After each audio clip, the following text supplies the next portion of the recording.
और क्या करें जिससे हमारा भविष्य। धन्यवाद। यह अभी का जो कार्यक्रम है प्रश्नोत्तरी का है और हर प्रश्न का मैं बिल्कुल सही सही जवाब दूंगा ऐसी कोई आशा नहीं रखनी। मैं अपनी शक्ति के अनुसार, भगवान जैसी शक्ति देवे उसी शक्ति के अनुसार उत्तर देने का प्रयत्न करूंगा। और आपसे मेरी विनती है कि उसमें से जो ठीक लगे, अच्छा लगे, हितकारी लगे, उन चीज़ों को आप ग्रहण करें और जिसमें भी आपको ऐसा लगे कि ये ठीक नहीं है या हितकर नहीं है तो उसको आप छोड़ दें। मेरी ये कोई बात नहीं है कि मैं हर चीज़ को जानता हूँ और हर चीज़ का पूरा ठीक ठीक जवाब दे सकता हूँ, ऐसा मेरा कोई दावा नहीं है। पंडित जी ने जो कही वो बात सही है। माने सारे विश्व में शायद हम ही एक ऐसे लोग हैं जिनकी दिन प्रतिदिन कमी होती है, माइनस होता है, प्लस नहीं होता है, माइनस होता है। और ये बहुत बड़ी चिंता का विषय है। और कई वर्षों से जो जागृत लोग हैं इन्होंने हमको कहा है कि आप लोग कुछ समझिए, सोचिए। मेरा ऐसा मानना है कि हिंदू प्रजा की कमी के कई कारण है। इसमें 4 मुख्य कारण हैं। आपको याद रखना हो तो रख सकते हैं। 4 मुख्य कारण है। पहला कारण है विभाजन। हम विभाजित प्रजा हैं। हर मोड़ पर, हर स्टेज पर हमारा माइनस माइनस माइनस होता रहता है। पहला विभाजन वर्ण व्यवस्था है। हमारे में कोई ब्राह्मण है, कोई क्षत्रिय है, कोई वैश्य है, कोई शूद्र है, कोई चांडाल है। खैर वर्ण व्यवस्था तो अभी इतनी प्रबल नहीं रही है, लेकिन उसके नाम पर एक दूसरी व्यवस्था जिसको जाति व्यवस्था या ज्ञाति व्यवस्था कहते हैं, वो बहुत बड़ी प्रबल है। और प्रबल होने के कारण गुजरात में उसको कोमवाद कहते हैं। हर कौम में भी पेटा कौम, उसमें भी पेटा कौम होती है। तो इससे हमारा माइनस होता है, विभाजन होता है। दूसरा विभाजन जो होता है वो संप्रदायों से होता है, क्योंकि हमारे पास में कोई पोप नहीं है, हमारे पास में कोई नियंत्रण नहीं है। आप जैसा चाहें, जो चाहें वैसे धर्म को, संप्रदाय को चला सकते हैं। इतना ही नहीं, आप खुद भी भगवान बन के बैठ सकते हैं। अगर आप में शक्ति हो तो 10, 20, 25, 50 हजार, लाख, 2 लाख आपको पूजने वाले भी निकल आते हैं। तो इस प्रकार से हमारा दूसरा विभाजन होता है। और फिर तीसरी बात है कि हमारे यहाँ एक प्रथा है, गुरु प्रथा। मैं आपको एक बात स्पष्ट कर देना चाहता हूँ, मैं किसी का भी गुरु नहीं हूँ। मैं तो अभी शिष्य हो रहा हूँ। अभी शिष्य होने की भी जो योग्यता होनी चाहिए वो शायद नहीं है। इसलिए मनु महाराज ने लिखा है, हर आदमी को जिंदगी भर शिष्य बन के रहना चाहिए। अगर कोई गुरु मानता है तो उसकी बात है, अपनी बात है, लेकिन हमको कभी अपने भीतर में ये ख्याल नहीं करना चाहिए कि मैं अब किसी का गुरु हूँ और मैं कई लोगों के गुरु हो सकता हूँ। इस प्रकार से बहुत बड़ी दुकानें चलने लगी हैं और जितने गुरु इतने विभाजन। हर गुरु अपना एक अलग मंडल बना के बैठ जाता है और उसको रात दिन फिक्र रहती है कि मेरे शिष्य कहीं दूसरी जगह ना चले जाए। उसका प्रयत्न होता है कि दूसरे के शिष्यों को इधर खींच ले आवे और अपने जो आए हुए हैं उनको कहीं दूसरी जगह पर वो चले ना जाए। ये इससे हिंदू प्रजा दुर्बल होती है। तो ऐसे कई कारण है। उन सब कारणों के द्वारा प्रजा दुर्बल होती है और उसका फायदा दूसरे लोग उठाते हैं। दूसरी एक खास चीज़ याद रखना कि हिंदू धर्म, जैन धर्म प्रसारेबल नहीं है। प्रसार नहीं कर सकते, दूसरों को आप बना नहीं सकते। हमारे यहाँ कोई विधि नहीं, हिंदू बनाने की कोई विधि नहीं है। आर्य समाज वाले करते हैं, ठीक है, वो तो अच्छा है, उन्होंने इतना किया, लेकिन हमारे यहाँ तो किसी को हिंदू बनाने की विधि नहीं है, क्यों? प्रसारेबल नहीं है। किसी को हिंदू बना के किस जाति में डालेंगे? उसको दर्जी बनाएंगे, लुहार बनाएंगे, ब्राह्मण बनाएंगे, क्या बनाएंगे? तो हमारे सामने कई प्रश्न हैं। और दूसरी बात है, हिंदू धर्म में सनातन धर्म जो है वो तो सनातन है, वो सनातन है। कल्चर में परिवर्तन होता है, धर्म में नहीं। लेकिन अभी इस विषय में ज़्यादा मैं कुछ नहीं कहूँगा। मुझे इतना ही कहना है कि हमको 2-3 बातों का बहुत ध्यान देने का है। पहली बात तो ये है कि हमारे में माइनस ना हो। अगर माइनस नहीं करना है तो हमको संप्रदायों से, पंथों से, परिवारों से, जो भी विभाजन करने वाले तत्व हैं, उन सब से छुटकारा, उनसे छूटना चाहिए, उनसे मुक्त होना चाहिए। एक बात। दूसरी बात है, हम दूसरे लोगों को स्वीकार करें, अपने भाइयों को स्वीकार करें। जो हमारे खुद के भाई हैं उनको हम दूर दूर दूर दूर न करें, नहीं तो वो हमसे कट जाएंगे, दूर हो जाएंगे। तो उनको हम स्वीकार करें और पूरी पूरी ताकत से स्वीकार करें और उनके साथ में समानता का व्यवहार करें। ये सब करें तब तो हमारा भविष्य उज्जवल है। अगर ये सब नहीं कर सकेंगे और जैसा पुराने ढंग से लोग चल रहे हैं उसी ढंग से चलते रहेंगे तो दिन प्रतिदिन हमारा क्षय हो रहा है और आने वाले वर्षों में आक्रामकता भी बढ़ रही है, दूसरे लोगों का आक्रमण भी बढ़ रहा है। मुसलमान चाहते हैं कि पूरा भारत मुसलमान हो जाए, क्रिश्चियनिटी चाहती है कि पूरा भारत क्रिश्चियन हो जाए, और दोनों तरफ से प्रयत्न भी चल रहे हैं और इस प्रकार से बड़ी चिंता का विषय है। हम सबको मिल करके ये काम करना चाहिए। हम केवल हिंदू हैं, केवल सनातन धर्मी हैं, हमें कोई संप्रदाय या मतांतर से विभाजित नहीं होना चाहिए। और किसी को भी कुछ कहना हो खड़े होकर के, यहाँ माइक पर आके बोलना हो तो माइक पर आकर भी बोल सकते हैं, खड़े होकर आवाज हो, बैठा बैठा। सबसे पहले तो ये बात पूछनी है, वैसे तो मैं गुजराती में पूछूंगा तो आप बोले, गुजराती में बोलिए। સૌથી મોટો પ્રશ્ન એ છે અહીંયા ખાસ કરીને પશ્ચિમના દેશોની અંદર વસેલા ભારતીયો માટે ને ખાસ હિન્દુઓ માટે કે કયા માર્ગ ઉપર નવી પેઢીને સૂચવવું, આ એક પ્રશ્ન છે। બીજો એનો આંતર પ્રશ્ન એ છે કે શું આ પેઢીને એવું તે ક્યુ માર્ગદર્શન આપીએ, એ કર્મકાંડ દ્વારા આપવું પડશે, કોઈ પુસ્તક દ્વારા આપવું પડશે, કયા શાસ્ત્ર દ્વારા આ પેઢીને માર્ગદર્શન આપીએ तो જેથી કરીને એ એના ઓરિજિનલ ટ્રેક ઉપર રહીએ। आप जो गुजराती नहीं जानते हैं उनके लिए मैं थोड़ा अनुवाद कर देता हूँ। इनका पहला प्रश्न है कि जो हमारी यहाँ रहने वाली नई पीढ़ी है, उस नई पीढ़ी को अपनी परंपरा में आस्था बनी रहे, श्रद्धा बनी रहे, इसके लिए क्या करना चाहिए। और दूसरा जो प्रश्न है, क्या दूसरा प्रश्न क्या है? हाँ, अच्छा ठीक है, मैं समझ। ये जो नई पीढ़ी आ रही है उसको हम इसमें टिकाने के लिए क्या कर्मकांड करें, योगा करें, भक्ति भाव करें या क्या करें। आप प्रश्न समझ गए होंगे। सबसे मेरा ये कहना है कि पहली बात तो ये है कि जिसको भी यहाँ रहना है उसको इस चीज़ को निश्चित कर लेना चाहिए कि आने वाली पीढ़ी जो है 100% हमारी मुट्ठी में रहने वाली नहीं है। आप चाहे कुछ भी करें, कैसा भी करें, ये प्रश्न केवल गुजराती और हिंदी लोगों के लिए नहीं है, ये सब लोगों के लिए है, अमेरिकन लोगों के लिए है, सारी दुनिया के लिए है। जो स्पीड में जो दुनिया दौड़ रही है उस दौड़ में जो वर्तमान पीढ़ी है और नई पीढ़ी है उसमें जनरेशन गैप बहुत बड़ी होने वाली है।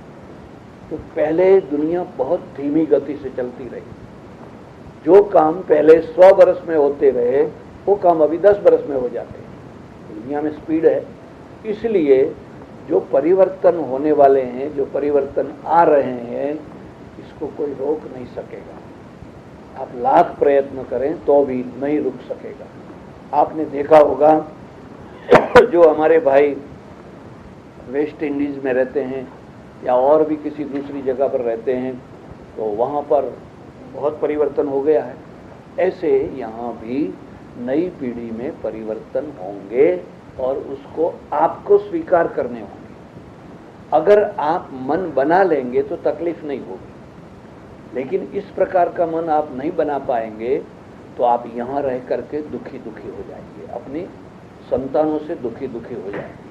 आप कहेंगे देखो कैसा बिगड़ गया है, कैसा ऐसा हो गया। और एक बात ये भी समझ लेना, हम लोग बहुत जल्दी बिगड़ जाते हैं।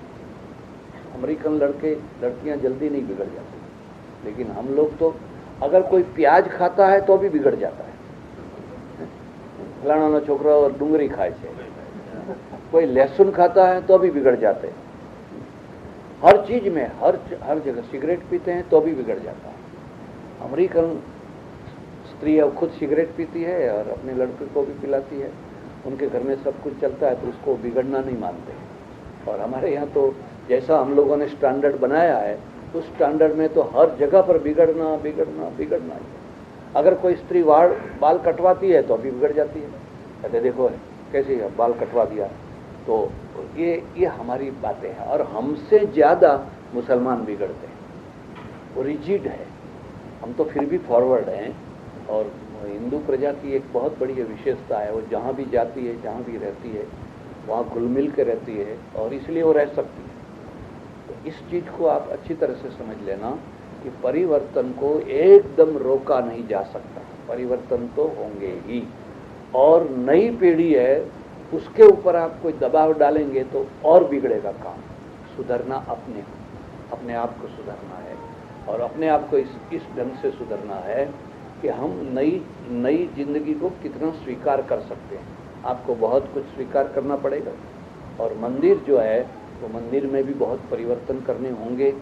खास करके मंदिर में सीधी सादी छोटी प्रार्थना हो और हृदय को स्पर्श करने वाली प्रार्थना हो तो नई पीढ़ी उसको स्वीकार करेगी। और बहुत लंबे लंबे कर्मकांड होंगे, दूध चढ़ाओ और घी चढ़ाओ और फलाना करो, तो नई पीढ़ी स्वीकार नहीं करेगी। और नहीं स्वीकार करेगी तो अच्छी चीज़ें हैं उसको भी वो छोड़ देगी। इसलिए हमको हर जगह पर नई पीढ़ी के लिए अपने आप को सुधारना होगा।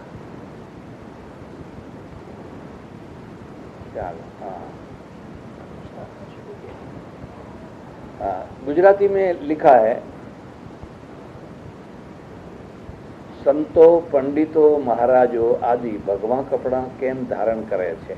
मैंने पहला प्रश्न है कि हम लोग जो एक भगवा कपड़ा पहनते हैं वो क्यों पहनते हैं। पहली तो एक व्यवस्था है। मैं कहीं भी खड़ा हूँ, आप देख कर समझ जाएंगे कोई महात्मा खड़े, कोई सन्यासी खड़े हैं। अगर मैं भी पतलून पहन के खड़ा हूँ तो फिर लोगों को पता नहीं चलेगा। पुलिस भी अपना एक कपड़ा पहनती है, मिलिट्री वाले भी अपना एक ड्रेस पहनते हैं, यूनिफॉर्म ड्रेस होता है। लेकिन हमारे यहाँ जो ये भगवा कपड़ा है उसको अग्निवस्त्र कहते हैं। उसका मूल नाम है अग्निवस्त्र। अग्नि जैसे फायर है, उसका जैसी लपटें हैं, उसका जैसा ये उसका कलर है। और इसके पीछे मीनिंग ये है कि इस कपड़ा पहनने वाला जो आदमी है अपने हर पापों को जला डालता है। हर जो पाप है, दोष है, उन दोषों को जला डालता है, जलाता है। ये प्रतीक है। फिर चाहे जले या ना जले वो अलग चीज है। लेकिन ये भी आपको मैं कहूँ, रावण भी जब सीता जी का हरण करने गया था तो यही कपड़ा पहन के गया था, वो चीज अलग है। लेकिन इसके पीछे जो प्रेरक बल है वो ये है कि भाई ये आदमी जो है हर पापों से मुक्त हो रहा है, हो गया है, ऐसी धारणा है। सर्वे मरता छूटा पड़ता, जय श्री कृष्ण, जय महाराज, जय योगेश्वर, जय माता जी, जय स्वामीनारायण, बाय, गुड मॉर्निंग इत्यादि शू बोलવું જોઈએ।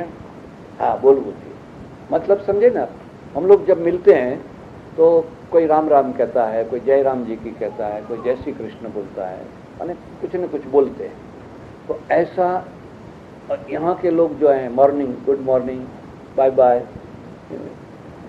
गुड नाइट, ये बोलते हैं। ये अवश्य बोलना चाहिए। क्यों बोलना चाहिए? पहली बार दिन में जब आप मिलते हैं और ऐसा बोलते हैं तो पता चल गया कि हमारा संबंध बिगड़ा हुआ नहीं है। अगर आप कुछ भी नहीं बोलते हैं, यूं मुंह करके इधर चले गए, वो मुंह करके, तो मन में एक शंका होती है, क्या कुछ बिगड़ा है, कोई बात हुई है क्या? तो पहले ही हंसते हुए हम सुबह में अपनी माँ हो, पिताजी हो, भाई हो, सबके साथ में हाथ जोड़ के अगर जय श्री कृष्ण बोलते हैं या जय राम जी की या जय माता की या जो भी बोलते हैं वो अवश्य बोलना चाहिए। दूसरी बात यह है कि यहाँ से बहुत कुछ सीखने का है। आप भारत में जाइए, कोई सॉरी बोलता ही नहीं है। चाहे आपको ठेस लगा दी, धक्का लगा दिया, कुछ भी कर दिया, सॉरी बोलता ही नहीं, थैंक यू भी नहीं बोलता है। और यहाँ बहुत से झगड़े सॉरी बोलने से रुक जाते हैं। कोई गलती, सॉरी, माफ कर, तो उसका जो क्रोध है वो बंद हो जाता है, उतर जाता है, झगड़ा आगे नहीं बढ़ता है। और हमारे यहाँ ये प्रथा नहीं है, तो बहुत झगड़े बात बात में लोग झगड़ पड़ते हैं। तो ऐसा बोलना चाहिए, थैंक यू भी बोलना चाहिए, सॉरी भी बोलना चाहिए, कि किसी भी रूप में ये सभ्यता है और इस सभ्यता को स्वीकार करना चाहिए। लेकिन इसमें दोष कहाँ है ये भी आपको मैं बता दूँ कि दोष तब आता है जब आप में सांप्रदायिकता आती है। आप ये कहेंगे कि आप जय स्वामीनारायण बोलेंगे तभी मैं बोलूँगा, दूसरा मैं नहीं बोलूँगा, तभी नैरो माइंड है, ये नैरो माइंड। हम तो सनातन धर्म तो व्यापक है, नारायण भी है। हम लोग सन्यासी जो है एक दूसरों को नमो नारायण आए कहते हैं, नमो नारायण। जिसको जो राम जी कहता है तो राम राम कहते हैं, माता जी कहते हैं तो माता जी। हमारे यहाँ कोई भेद नहीं है। लेकिन जब संप्रदाय बनता है तो वो चाहते हैं कि नहीं यही नाम बोलना चाहिए, दूसरा नाम बोलना चाहिए नहीं। ऐसे भी लोग हैं हमारे यहाँ गुजरात में, दर्जी के पास में जब कपड़ा सिलाने के लिए जाते हैं तो कपड़ा सी दो ऐसा नहीं बोलते हैं, कपड़ू सीवी आपो એવું કારણ શિવ આવી ગયા ને, શિવનું નામ આવી ગયું તો શિવનું નામ બોલાય નહીં, એટલે કપડું સાંધી આપો એમ કે। હવે કપડું તો ફાટેલું હોય એને સાંધી આપવાનું હોય, નવા કપડાને કંઈ સાંધી આપવાનું હોય, પણ ये सांप्रदायिकता है, ये नहीं होनी चाहिए। बाकी जो भी है सब नाम भगवान के हैं और प्रेम से जरूर बोलने चाहिए है। तो सब शांति से बैठ के इसके बात में आशीर्वाद, आशीर्वाद का क्या पूछना चाहते हैं? आशीर्वाद जो है ना वो नाभि से निकलता है और सबसे बड़ा आशीर्वाद माँ का होता है। जो माँ है वो बच्चे को आशीर्वाद वो तो देती ही रहती, प्रेम देती है, आशीर्वाद देती है, तुम्हारा जय भला हो, तुम्हारा भला हो, तुम्हारा भला हो। पिता का आशीर्वाद होता है और अपने जो गुजरात में वडील कहते हैं, बूढ़े लोग कहते हैं, उनका आशीर्वाद होता है। जो लोग पैसा लेकर के जो कॉमर्शियल आशीर्वाद देते हैं इनके चक्कर में कभी नहीं पड़ते, इनके चक्कर में कभी नहीं। ये तो कॉमर्शियल है। मैं आपको तुम आप कुछ रखो और मैं फिर आशीर्वाद देता हूँ, तो ये गलत बात है। ऐसे किसी के चक्कर में नहीं पड़ना चाहिए। और सबसे बड़ी बात है जिसको ईश्वर पर दृढ़ श्रद्धा है, अपने इष्ट देव पर, फिर इष्ट देव चाहे कोई भी हो, अपने इष्ट देव के ऊपर दृढ़ श्रद्धा है, उसको इधर उधर भटकने की कोई जरूरत नहीं, उसको कहीं भी भटकने की जरूरत नहीं है। परमात्मा उसके पास में, भगवान का मंदिर में जाओ और प्रार्थना करो और सब काम वही करो। सर्व अवतारवादनी बाबतમાં મેં આપના પુસ્તકો વાંચે ને મેં ઘણું બધું વિરોધમાં વાંચ્યું, મને ગમ્યું પણ એક કોન્સેપ્ટ બહુ ક્લિયર છે કે અવતારવાદમાં છેલ્લો અવતાર કલ્કીનો ગણ્યો છે અને એ પછી લગભગ 2000 થી 3000 વર્ષ દરમિયાનના ગાળામાં લગભગ 370-80 જેટલા ભગવાનો થયા છે અને ખાસ તો કેટલાક સંપ્રદાયોમાં પોતે સર્વાવતારી છે બરાબર અને पूर्ण पुरुषोत्तम છે ये जो कल्पना है हमारा मगज में जो ऐसा है। आप सब ध्यान से सुनिए। हमारे यहाँ प्रश्न समझ में आया? हाँ, हिंदी में। इनका प्रश्न ये है कि हमारे यहाँ अवतारवाद है, माने भगवान अवतार लेते हैं और अवतार लेते लेते लेते लेते लेते आखिर जो अवतार है बुद्ध अवतार है और उसके बाद जो होने वाला है वो कल्कि अवतार है। तो ये अवतारवाद है। इनका कहना है कि मेरे दिमाग में ये चीज़ें बैठी नहीं है और ये इनका प्रश्न है। इस बात को मैं जरा जो कहूँ इसको आप जरा ध्यान से सुनिए।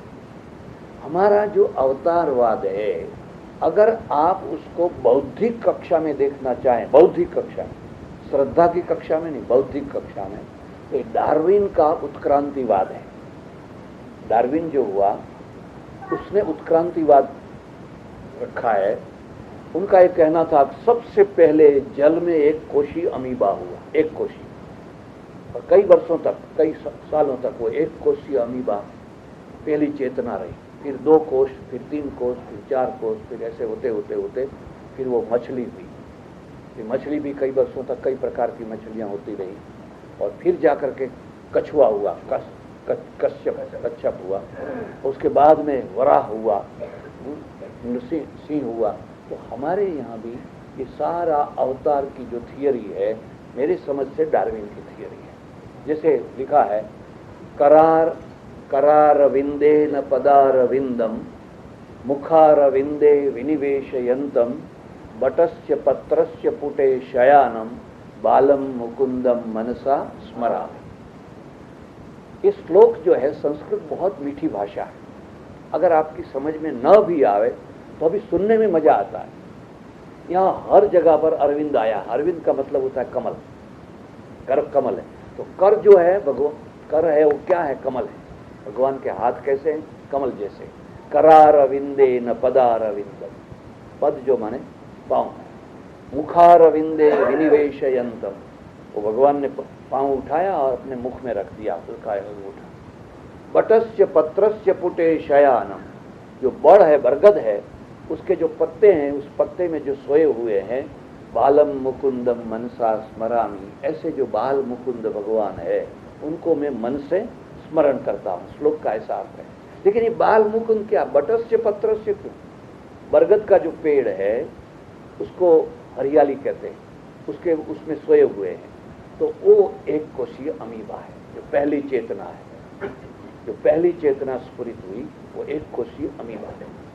फिर कई वर्षों तक ऐसा होता रहा। आप चाहें तो आपके घर में मानो कि मूंग है, चावल है, गेहूं है, और भी कई प्रकार के अनाज हैं, उनको एक बरनी में पैक करके रख दीजिए। 2-4-6 महीने के बाद में देखेंगे तो उसमें कीड़े पड़ जाते हैं, हर तरह के अलग अलग पड़ जाते हैं। चावल के अलग होते हैं, गेहूं के अलग होते हैं, मूंग के अलग होते हैं। कौन रख गया उसमें आकर? कौन आकर के उसमें रख गया? लेकिन होते हैं वो। चेतना जो प्रकट हुई उसको पहला अमीबा, वो बाल मुकुंद है। और फिर उसमें से मत्स्यावतार, फिर मछली हुई, और मछली के बाद में लाखों वर्षों के बाद में फिर कच्छप हुआ। कच्छप हुआ, दोनों तरफ पानी में भी रहते हैं और उधर भी रहता है, दोनों तरफ रहता है। उसके बाद में वराह अवतार हुआ, उसके बाद में कई अवतार हुए, वामन अवतार हुए, परशुराम हुए, फलाने हुए, होते होते होते होते रामावतार होते। और रामावतार जो है वो मर्यादा पुरुषोत्तम है, पराक्रम है, पराक्रम के द्वारा धर्म की स्थापना करते हैं। और कृष्णावतार प्रेमावतार है, प्रेम रूप है, तो वहाँ प्रेम की प्रधानता है। और बुद्धावतार जो है वो ज्ञानावतार है। उन्होंने कोई शस्त्र नहीं उठाया, कोई हथियार नहीं उठाया, केवल ज्ञान के द्वारा समझन, जिसको समझ कहते हैं, समझ के द्वारा धर्म की स्थापना करने का प्रयत्न किया।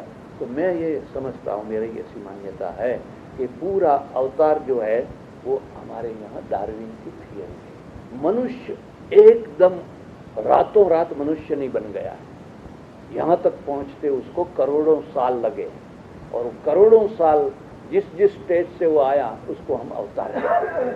जैसे मानो कि टैप रिकॉर्डर है, अभी पहला और अंतिम नहीं है इसका, इसके कई मॉडल पहले हो गए, आगे भी कई मॉडल होने वाले हैं। तो जब एक मॉडल बदलता है तो उसको हम अवतार कहते हैं। इस ढंग से हमारे यहाँ मूल ब्रह्म परमात्मा एक ही है, एक ही परमात्मा है। लेकिन हम 2 वे में चलते हैं, सारे दूसरे धर्म 1 वे में चलते हैं। एक अल्लाह है, एक गॉड है, 1 वे। हमारे यहाँ भी एकम ब्रह्म, ब्रह्म परमात्मा सच्चिदानंद घन एक ही है। लेकिन फिर दूसरा मार्ग आया। दूसरा क्या आया? ब्रह्मा विष्णु महेश। और ये कैसे आया ये भी मैं आपको कहूँ कि परमात्मा जो है निरंजन निराकार है। जब उसके साथ में कला जुड़ती है और भाव जुड़ते हैं तो आकार बनता है। आकार हम बनाते हैं, वो नहीं बनाता, आकार तो हम बनाते हैं। और आकार, जैसे एक अमेरिकन ने मुझे प्रश्न पूछा था और मैंने उसको समझाने का प्रयत्न किया। जैसे लिबर्टी है, न्यूयॉर्क में है ना, लिबर्टी का स्टेच्यू है, तो लिबर्टी का सही आकार कोई है? सचमुच में लिबर्टी कोई इतिहास में कोई पैदा हुई थी? लेकिन किसी फ्रांसीसी कलाकार ने, मूर्तिकार ने उसको लिबर्टी एक स्टेच्यू का रूप दिया। मैंने उनको कहा अगर हमारे यहाँ का सोमपुरा इस लिबर्टी को बनाता तो उसको 4, 6, 8 हाथ रखता, खाली 2 नहीं, हर हाथ में कोई न कोई चीज रखता जो उसकी एक्टिविटी है। हाथ जो है वो क्रिया के प्रतीक है। हर हाथ में वो एक में बंधारण रख देते, हमारा जो कॉन्स्टिट्यूशन है वो रख देता है, एक में और कुछ रखते, उसमें कुछ और रखते। तो इस प्रकार से जो निराकार लिबर्टी है, जिसका कोई आकार नहीं है, उसका भी कलाकार आकार बनाता है। और यहाँ तो एक ही चीज़ है, मशाल जलती रहे, तो उसके हाथ में मशाल है, वो मशाल बुझने ना पाए, वो जलती रहे, ये प्रेरणा है। तो ऐसे हमारे यहाँ भी जो परमात्मा सृष्टि की रचना करता है उसको हम ब्रह्मा कहते हैं, जो उसका पालन करता है उसको विष्णु कहते हैं, जो उसका उपसंहार करता है उसको शिव कहते हैं, रुद्र कहते हैं। और फिर उनकी शक्तियाँ, क्योंकि शक्ति के द्वारा होता है, तो ब्रह्मा जो सृष्टि की रचना करता है सावित्री के द्वारा करता है, विष्णु जो पालन करता है लक्ष्मी जी के द्वारा करता है। इनके एक एक जो भाग है, मेरी थोड़ी कैसेट है गुजराती में, उसका नाम है प्रतीको, अपना प्रतीको। हमारे जो प्रतीक हैं, माने जैसे जैसे स्वस्तिक है, ओम है, विष्णु है, लक्ष्मी है, हनुमान है, हर प्रतीक के बारे में बताया गया है। ये हाथ में कि गदा क्यों है, चक्र क्यों है, शंख क्यों है, कमल के ऊपर लक्ष्मी जी क्यों खड़ी है, भगवान गरुड़ के ऊपर क्यों बैठते हैं, लक्ष्मी जी उल्लू के ऊपर क्यों बैठी है, इस चीज़ को समझाया गया है। तो ये 2 वे है, दूसरा मार्ग है। और ये दूसरा मार्ग जो है होने के कारण हिंदू प्रजा कभी गुत्थियों में पड़ जाती है। वही तो ठीक कहा कि भाई यहाँ तक तो ठीक था, लेकिन वो कल की अवतार जो बाकी रह गया ने, हर लोगों ने अपने आप को कल की बता दिया, हम कल की अवतार है। आजकल भारत में 950 जीवित भगवान है, जीवित भगवान। 4-5 तो हमारे परिचित है, 1-2 मर गए, उनको मरना नहीं था लेकिन मर गए, मैं पहचानता हूँ। एक भगवान का तो 10 करोड़ रुपए का मंदिर हुआ है, 10 करोड़ रुपए का। तो ये हमारी कमजोरी है, ये हमारी मुश्किल है कि हम इसको रोक नहीं पा रहे हैं। मनुष्य जो है मनुष्य ही है, कोई मनुष्य भगवान नहीं है। किसी मनुष्य को भगवान नहीं समझना चाहिए, मनुष्य सिर्फ मनुष्य ही है।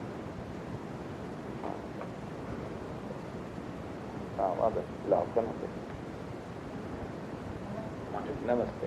ના હું ચશ્મા કહું. આપણા શાસ્ત્રોમાં પણ શ્રેષ્ઠોનો એટલે કે ગુરુનો આદર કરવો જોઈએ, ગુરુ પૂજન કરવું જોઈએ. પરંતુ આજે ગુરુ પૂજા ગુરુવાદના પરિણમી છે. તો આવું કેમ? ભગવાનને જાણવો, ઓળખવો કે ભગવાન સુધી પહોંચવા માટે ગુરુની જરૂર એ જ, तो પછી गुरु पूजाનું महत्व खरू के नहीं? मैं हिंदी में क्या करता था, हमारे शास्त्रों में बार बार गुरु जी की बातें आती है, गुरु पूजा, गुरु पूनम, वो चीज़ें आती है। और ऐसा भी कहते हैं कि बिना गुरु का ज्ञान होता, बिनु गुरु होई न ज्ञान, ज्ञान की होई विराग बिनु। तो गुरु तो होना चाहिए, जरूर होना चाहिए। और मैं ये कहता हूँ कि भाई इस प्रथा को बंद करनी चाहिए, दोनों के भेद को समझिए। प्राचीन काल में हमारे यहाँ आचार्य थे, आचार्य, मातृदेवो भव, पितृदेवो भव, अतिथि देवो भव, आचार्य देवो भव।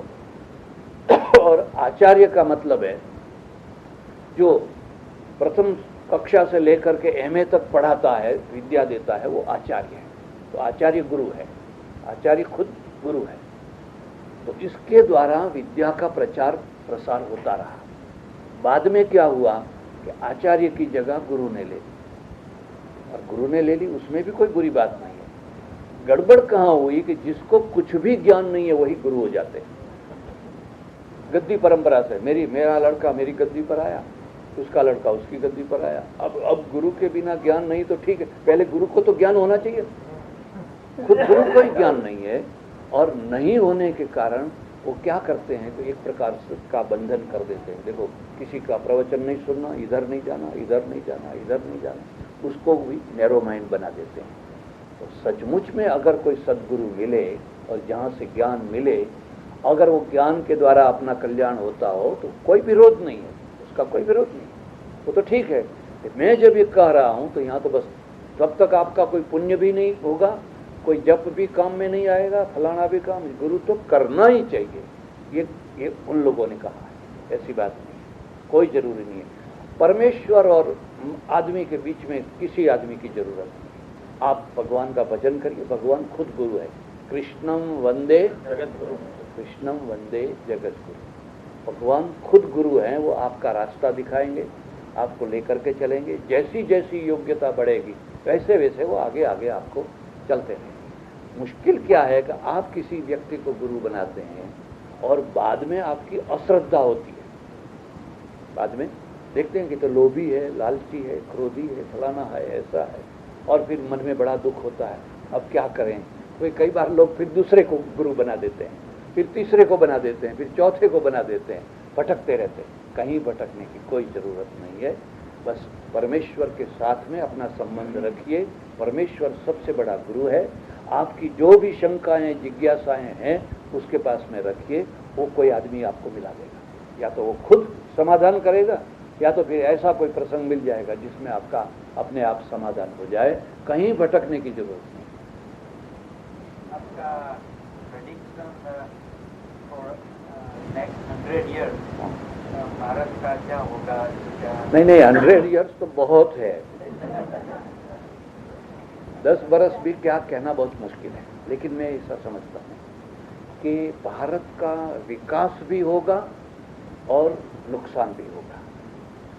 विकास जो है आर्थिक क्षेत्र में, विज्ञान के क्षेत्र में विकास होगा, विकास हो रहा है। नुकसान होगा अराजकता। भारत में अराजकता बहुत बढ़ेगी। हम लोग लॉ एंड ऑर्डर का कंट्रोल नहीं कर सकते हैं, इसलिए अराजकता बहुत बढ़ेगी। अगर भारत में देखेंगे माफियागिरी बहुत बढ़ गई है, कहीं रहना मुश्किल हो गया है, तो ये बढ़ेगी। इसको हम पहले भी थे, अंग्रेजों के आने से पहले भी हमारी बहुत बुरी हालत थी। पिंडारे लोग थे और हर जगह पर लूट फाट, कोई कानून नहीं था। तो ये बात रहेगी। और ये केवल भारत की बात नहीं है। मैंने दक्षिण अमेरिका में भी देखा, अफ्रीका में भी देखा, जहाँ कहीं से भी ये गोरे लोग अलग हुए नहीं, वहाँ अराजकता आई थी। आपको और हमको पसंद हो या ना हो, ये लोग जितनी व्यवस्था रख सकते हैं हम लोग उतनी व्यवस्था नहीं रख सकते। और इसका ये होगा, एक तरफ हमारी प्रगति होगी। आज अच्छी भी प्रगति, आज खूब प्रगति हुई है देश में। हम लोग मिसाइल तक पहुँचे, कहाँ तक पहुँचे, ये हमारा विकास है। और आर्थिक रूप में भी पहले जहाँ हम 33 करोड़ आदमियों को रोटी नहीं खिला सकते थे, आज 100 करोड़ आदमियों को रोटी खिलाते हैं। एक दाना भी बाहर से नहीं लाते हैं, बल्कि हमारे स्टोरों में आज लाखों टन अनाज पड़ा हुआ है, बिगड़ रहा है। तो इस प्रकार से विकास हुआ है और होता रहेगा। लेकिन अराजकता बढ़ती रहेगी, और अराजकता जो है बहुत बड़ी आपत्ति है। अराजकता रोकने का कोई उपाय नहीं, अराजकता रुकती है कोई अच्छा एडमिनिस्ट्रेशन आवे तब। हमारे यहाँ जो लोकशाही कहते हैं, जनतंत्र कहते हैं, वो इस प्रकार का है कि आपने कोई अपराध किया, मैंने कोई अपराध किया, हमारा परिचित मंत्री है, उसको जाके मिल गए, छूट गए हर जगह पर। तो इससे अराजकता बढ़ती है। यहाँ पुलिस आपको पकड़ती है तो मैं समझता हूँ कि आप ये नहीं कहेंगे कि लो भी $5 ले जाओ और हमको छोड़ दो। अगर थोड़ा बहुत शुरू हुआ भी होगा, नहीं हुआ है ना, हाँ नहीं हुआ है। अब अपने यहाँ तो बहुत से केस पुलिस ही निपटा लेती है, कोर्ट तक जाते। सब केस अगर कोर्ट तक जाए तो कोर्ट में तो कितने लाख केस इकट्ठे हो गए हैं। इसलिए अराजकता इस तरह से। स्वामी जी, एक प्रश्न बीजो पहुंचे। ओके, हाँ हाँ हाँ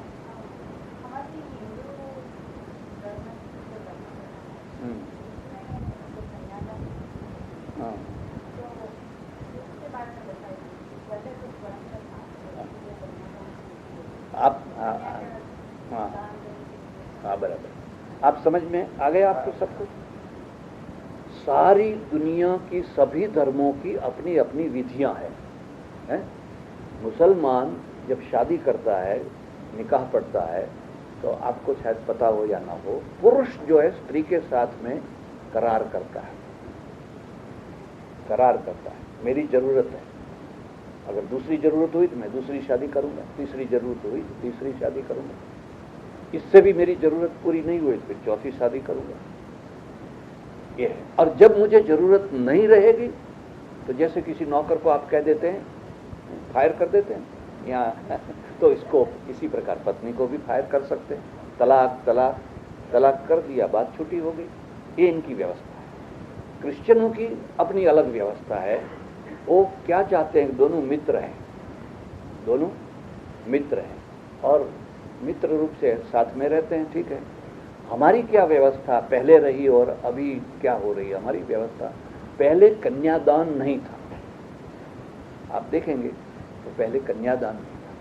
बाद में कन्यादान की प्रथा शुरू हुई पौराणिक रूप से, और उसमें ये भी कैसे हुई ये भी आपको मैं बताता हूँ कि बहुत छोटी छोटी बच्चियाँ और छोटे छोटे बच्चों की शादी होने लगी। उनकी तो कोई आवाज़ ही नहीं है। बाल विवाह जिसको कहते हैं, छोटे छोटे बच्चों की। इसलिए वो पिता की मिल्कत है, माँ बाप की मिल्कत है, तो माँ बाप जो है वो किसी को दान करता है। और दान, कन्यादान को बहुत बड़ा पुण्य माना है, बहुत बड़ा श्रेय माना गया है। तो इस प्रकार से ये चलता रहा, लेकिन अब ये नहीं चले, अब नहीं चलाना चाहिए। कन्या कोई दान देने की वस्तु नहीं है। कन्या का अपना अस्तित्व है। जैसे वर का अस्तित्व है, दूल्हे का अस्तित्व है, ऐसे कन्या का भी है। उसकी भी आवाज़ हो, उसके माँ बाप की भी आवाज़ हो, उसकी भी चॉइस हो, और फिर अपने मिलजुल करके करें। पहले जो स्वयंवर होते रहे तो ये सब जगह पर नहीं होते रहे, कहीं कहीं होते रहे, स्वयंवर करने की छूट थी। लेकिन वहाँ कन्या जो है वर को पसंद करती रही। कहीं वर स्वयंवर नहीं हुए। एक वर ने अपने हाथ में माला ली हो और 100-200 कन्याएं खड़ी हो और फिर वो सोचे किसको मैं पहनाऊं, ऐसा नहीं होता रहा। कन्या जो है वो वर को पसंद करती रही। और इसका एक कारण भी आपको बताता हूँ। स्त्री जो है पुरुष में समर्पित होती है। जैसे शिष्य है वो गुरु में समर्पित होता है। शिष्य जब गुरु में समर्पित होता है और पूर्ण रूप से समर्पित हो जाता है तो गुरु जो है वो प्रत्यार्पित होता है, माने अपनी सारी विद्या उसको दे देता है। वो प्रत्यार्पण है, समर्पण और प्रत्यार्पण। जैसे गाय है तो आप जाते हैं दोहने के लिए तो उसका बछड़ा छोड़ते हैं, ये करते हैं, तो गाय समर्पित होते हैं। पारा कहते हैं, पारो छोड़े, और फिर वो दूध छोड़ने लग जाती है। इसी प्रकार कन्या जो है वो वर में समर्पित होती है। मैं तुम्हारे पीछे पीछे तुम्हारे साथ, सप्तपदी प्रतिज्ञाएं हैं, चलूंगी, और दोनों मिलके एक होते हैं। दोनों का अस्तित्व अलग नहीं। चावल है, दाल है, दोनों को मिला करके खिचड़ी बनाते दोनों मिल गए, उबल करके दोनों एक हो गए। अब चावल अलग नहीं है और दाल भी अलग नहीं है, दोनों का अस्तित्व एक हो गया, दोनों का। अब जो है कन्या जब समर्पित हुई है तो वर प्रत्यार्पित होता है, घर की चाबियां दे देता है, कबाट की चाबियां दे देता है, अपना पैसा वैसा सब संभालो, तुम संभालो, $2 देना, $5 देना, उसको जब जरूर होती है तो मांगो। और यहाँ ये नहीं है। यहाँ तो मैंने तो इतना सुना है कि कुछ घर ऐसे भी हैं जहाँ फ्रिज में 2 भाग है। पुरुष अपनी ब्रेड अलग रखता है और पत्नी अपनी ब्रेड अलग रखती है। जरूर पड़े तो एक दूसरों से कर्जे, सिगरेट भी कहते, 2 सिगरेट कल दे देंगे आपको, तो कल दे देना चाहिए। क्यों? इनमें समर्पण प्रत्यार्पण नहीं है। हमारे यहाँ समर्पण और प्रत्यार्पण, उसमें से दाम्पत्य होता है। इसलिए कन्यादान शब्द का प्रयोग नहीं करना चाहिए। स्वामी जी, हाँ, कन्यादान शब्द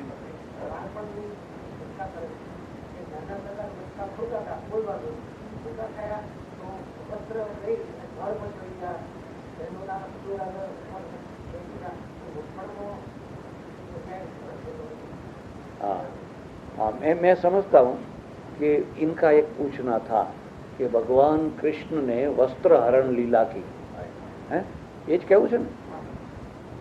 मेरी एक किताब है गुजराती में, श्री कृष्ण लीला रहस्य, और कैसेटें भी है, तो हिंदी में कहता हूँ। असल में भागवत में जितनी लीलाएं हैं वो इतिहास नहीं है, वो लीलाएं हैं। लीला का मतलब होता है जो हुआ न हो और जो दिखने लगे, उसका नाम है लीला। जो सही ढंग से होता है वो तो लीला है ही नहीं। तो भगवान कृष्ण ने कई लीलाएं की, उसमें से एक लीला है गोपियों के वस्त्रों का हरण, और बहुत चाव से लोग पेंटिंग भी बना के रखते हैं, दिखाते हैं। भागवत वाले भी उसका बहुत रंग पूर करके उसकी प्रचार करते हैं। असल में क्या बात है कि आप सोचिए कि कोई गोकुल है या कोई गांव है, वहाँ सुबह सूर्योदय होने जा रहा है और गोपियाँ आकर के स्नान करती है, वस्त्र उतार करके स्नान करती है।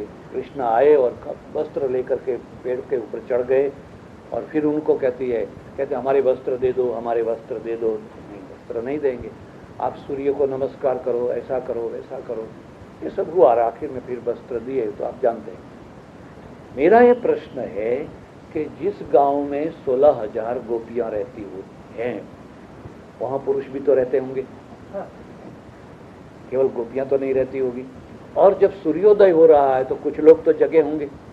अभी तक ऐसा नहीं है केवल स्त्रियां जग गई और पुरुष सब सो रहे हैं। अगर पुरुष जगे होते और पुरुष भी वहाँ जमुना जी में नहाने आते होंगे तो उन्होंने देखा कोई छोटा सा लड़का, देखो सबके कपड़े उठा करके। तो आज अगर आपके गांव में कोई ऐसा करे कोई लड़का, तो आप क्या करेंगे? असल में ये चीज हुई, ये हुई क्यों कि आप 16,000 जो गोपियां हैं उनके वस्त्रों का वजन कीजिए। मैं तो वहां रहा हूं, ब्रज में रहा हूं, उनका वजन कीजिए, टनों हो जाएंगे। तो एक लड़का कैसे ऊपर चढ़ जाएगा? 7-8 वर्ष की जिसकी आयु है, उम्र है, कैसे हो जाएगा? इसको हमारे यहाँ अध्यात्म के रूप में इसमें व्यास जी ने लिखा है, क्वचित ग्रंथ ग्रंथि रिह प्रयत्नात् न्यथाई मया। मैंने जानबूझ करके यहाँ गांठें रखी है, गांठें रखी है। क्यों? मास्मिन खलक खेल तू, कोई खल इसमें खेल न कर जाए। अगर कोई समझदार है उसकी गांठें खोले तो उसमें से मीनिंग निकलता है। तो मीनिंग क्या है? वेद जो है उसकी 1,00,000 ऋचाएं हैं, 1,00,000 ऋचाएं हैं। 80,000 ऋचाएं जो है कर्मकांड की है, यज्ञ याग आदि जो कर्मकांड है 80,000 है। 16,000 जो है भक्ति की है, उपासना की है, और 4,000 ज्ञान की है। ये बताना चाहते हैं कि 16,000 जो ऋचाएं हैं, माने हमारे यहाँ संस्कृत में गो शब्द के कई अर्थ अमरकोश में किए हैं। गो का मतलब है पृथ्वी, गो का मतलब है इंद्रियां, गो का मतलब है गाय, और 16 अर्थ किए हैं। तो गो का अर्थ ऋचाएं भी है, ज्ञान भी है। तो ये जो 16,000 ऋचाएं हैं ये सकाम भक्ति की है।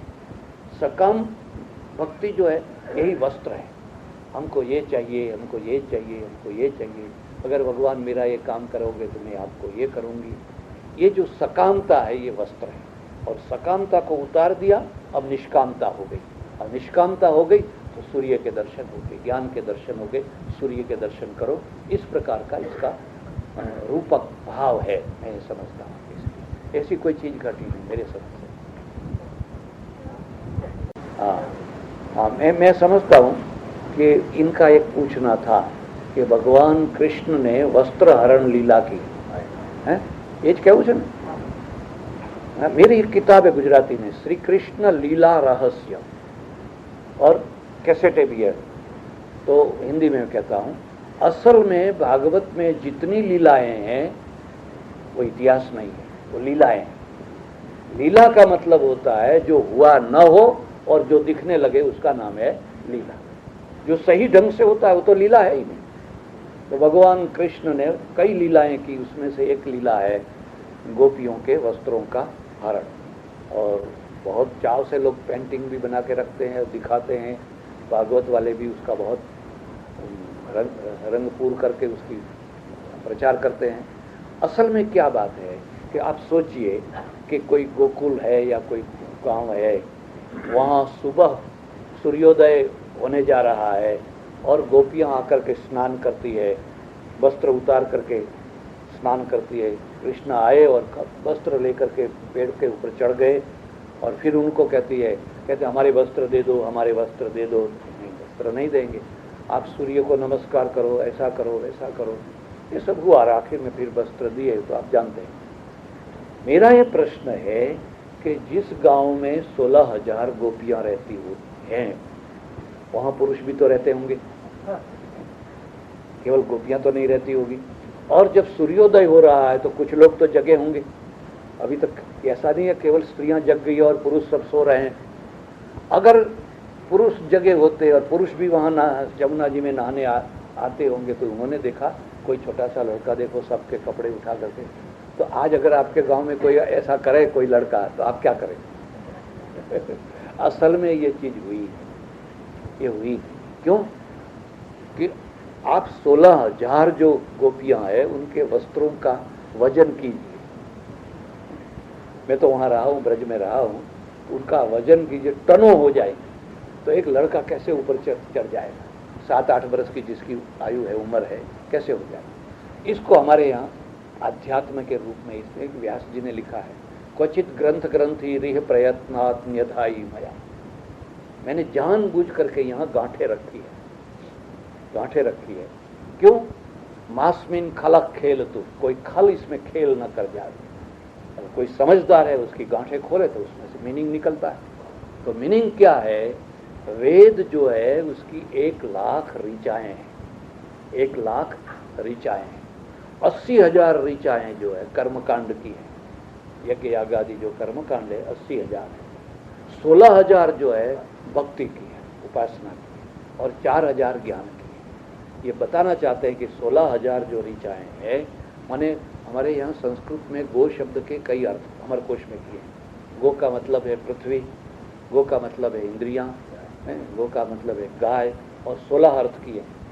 तो गो का अर्थ ऋचा, ऋचाएं भी है, ज्ञान भी है। तो ये जो 16,000 ऋचाएं हैं ये सकाम भक्ति की है। सकाम भक्ति जो है यही वस्त्र है, हमको ये चाहिए, हमको ये चाहिए, हमको ये चाहिए, अगर भगवान मेरा ये काम करोगे तो मैं आपको ये करूँगी। ये जो सकामता है ये वस्त्र है, और सकामता को उतार दिया, अब निष्कामता हो गई। अब निष्कामता हो गई तो सूर्य के दर्शन हो गए, ज्ञान के दर्शन हो गए, सूर्य के दर्शन करो। इस प्रकार का इसका रूपक भाव है, मैं समझता हूँ। इसकी ऐसी कोई चीज घटी नहीं मेरे समझ से। हाँ, सुनाई नहीं देता है, या हिंदी में कहिए या गुजराती में कहिए, इधर आके बोलिए। कर्मवादी है, और कर्मवाद का संबंध पुनर्जन्म से। अगर पुनर्जन्म नहीं मानेंगे तो कर्मवाद फिट नहीं कर सके। हिटलर ने 60 लाख यहूदियों को मार डाला, 60 लाख, 60 लाख। हाँ? तो क्या उसका फल क्या हुआ? वो मर गया। तो 60 लाख = 1, तो ऐसा नहीं होता है। तो हम लोग कहते हैं वो नरक में गया, कई वर्षों तक, लाखों वर्ष तक वो नरक भोगते रहे, फिर ऐसा होता है। तो हम तीनों कर्मवादी हैं, और तीनों में सबसे ज्यादा जैन कर्मवादी हैं। जैन लोग तो बहुत ही कर्मवादी, हर बात में पूर्व के कर्म आए, ये कर्म आया, फलाना कर्म आया, फलाना कर्म आया। और मैं दो जवाब दूंगा। शास्त्रों में तो कर्मवाद है ही, सब जगह पर लिखा है। ना भुक्तम क्षीयते कर्म कल्पकोटि शतैरपि, कल्पकोटि शतैरपि अभुक्तम कर्म न क्षीयते। जो कर्म का भोग नहीं किया है वो क्षीण नहीं होता। लेकिन मेरा ऐसा मानना है, मैं व्यक्तिगत रूप से कह रहा हूँ, मेरा ऐसा मानना है कि ये कर्म की थियरी बिल्कुल 100% ठीक नहीं है। कुछ ठीक है, कुछ ठीक नहीं है। जैसे मानिए कि आप यहाँ नियम है कर्म, दाहिने हाथ पर चलने का, दाहिने हाथ पर चलने का नियम है। अगर आप बाएं हाथ पर चलते हैं और एक्सीडेंट होता है तो वो कर्म का लॉ ऑर्डर तोड़ने के कारण होता है। हुआ? तो अगर आप किसी की चोरी करते हैं और पुलिस पकड़ती है तो सजा होती है, तो कर्म का फल हुआ। लेकिन ये कर्म का फल भी जो हमारे इस संसार का है, सारी दुनिया में एक प्रकार का नहीं है। यहाँ आप शराब पीते हैं, कोई अपराध नहीं होता है, लेकिन अगर अरब देश में जाकर के पीते हैं तो अपराध होता है। यहाँ आप इतना सा कपड़ा पहन करके निकलते हैं तो कोई अपराध नहीं होता है, लेकिन अरब देशों में कुछ देश हैं वहाँ बुर्खा भी नहीं पहनते हैं तो अभी अपराध होता है, तो अभी जुर्म होता है। हर कंट्री का अपना अपना अलग अलग व्यवस्था है, और जो ये व्यवस्था है हमारे यहाँ का कर्मयोग है। लेकिन जो प्रश्न है वो मैं समझता हूँ किस ढंग का है, तो ये मेरी समझ से बहुत फिट नहीं है। कैसे नहीं? मैं आपको पहले भारत में 1000 प्रसूति डिलीवरी 450 बच्चे मर जाते थे। 450। वो 450 बच्चे आज जो है 25-50 मरते हैं, ज़्यादा नहीं मरते। अब नहीं मरते। क्यों नहीं मरते हैं? मैटरनिटी होम हुए और सुविधाएं हुई, ब्लड देते हैं, फलाना फलाना। पहले तो लोगों को पता ही नहीं था और जच्चा बच्चा दोनों मर जाते थे। तो आज कम हो गए। अब कम हो गए तो पूर्व के कर्म से कर्म नहीं हुए, आपके पुरुषार्थ से कम है। पहले गरीबी बहुत थी, आज बहुत गरीबी कम हो गई है, क्योंकि आपने बहुत कुछ व्यवस्थाएं कि बैंक लोन दे रही है, जॉब मिल रही है, फलाना हो रहा है, फलाना हो रहा है। पहले आदमी छोटी उम्र में मर जाते थे, अब लंबी आयुष्य तक लोग जीते हैं। बाईपास कराने से भी 5-10 बरस जी जाते हैं, किडनी बदलने से भी जी जाते हैं। तो इस प्रकार से एक कर्म का ये इसमें परिवर्तन है। हमारा जो ये कहना बात बात में पूर्व के कर्म, पूर्व के कर्म। और दूसरी एक बात मैं आपको बताऊं, मानिए कि दशरथ है, तो दशरथ ने श्रवण को बाण मारा हिरण समझ कर, और निकला श्रवण को नहीं, श्रवण के माता पिता, श्रवण के माता पिता, हाँ श्रवण को, ठीक ठीक मेरी गलती, श्रवण को मारा। और फिर श्रवण ने कहा कि तुम भी मेरी तरह वियोग में मरोगे, श्राप। अब आप सोचिए कि दशरथ जो है उस श्रवण के साथ में जो कर्म बंधा, उससे उनकी मृत्यु हुई। फल तो कौशल्या को भोगना पड़ा ना। विधवा तो कौशल्या हुई, कैकेयी हुई, सुमित्रा हुई, सारी अयोध्या है दुखी हुई। तो एक का कर्म जो है अगर उसका ही होता तो उसको ही भोगना चाहिए। नहीं, यहाँ तो सबके सब भोग रहे हैं।